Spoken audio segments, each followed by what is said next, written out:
বেণীমাধব, বেণীমাধব, তোমার বাড়ি যাব। বেণীমাধব, তুমি কি আর আমার কথা ভাবো? বেণীমাধব, মোহনবাসী তমাল তরুমূলে বাজিয়েছিলে, আমি তখন মালতী স্কুলে ঠেসকে বসে অঙ্ক করি, ছোট্ট ক্লাস ঘর। বাইরে দিদিমণির পাশে দিদিমণির বর। আমি তখন নবম শ্রেণী, আমি তখন শাড়ি। আলাপ হলো বেণীমাধব সুলেখাদের বাড়ি।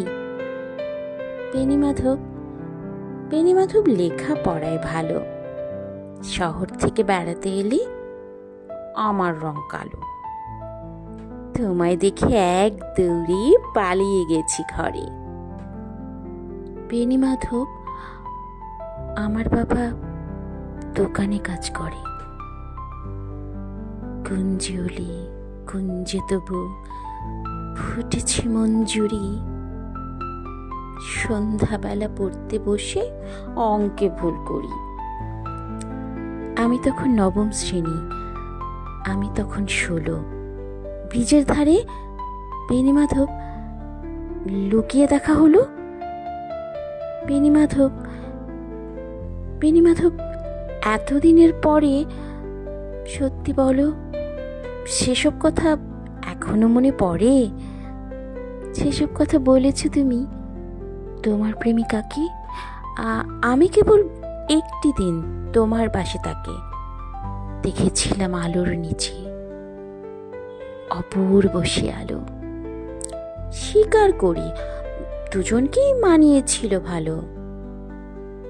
জুড়িয়ে দিল চোখ আমার, পুড়িয়ে দিল চোখ। বাড়িতে এসে বলেছিলাম ওদের ভালো হোক। রাতে এখন ঘুমাতে চাই একতলার ঘরে। মেঝের উপর বিছানা পাতা, জ্যোৎস্না এসে পড়ে। আমার পরে জীবন ছিল চোরাপথের বাঁকে, মিলিয়ে গেছে। জানি না আজ কার সঙ্গে থাকে। হাত জুটেছে, কাল কি হবে কালের ঘরে শনি। আমি এখন এই পাড়ায় সেলাই দিদিমণি। তবু আগুন বেণীমাধব, আগুন জ্বলে কই। কেমন হবে আমিও যদি নষ্ট মেয়ে হই।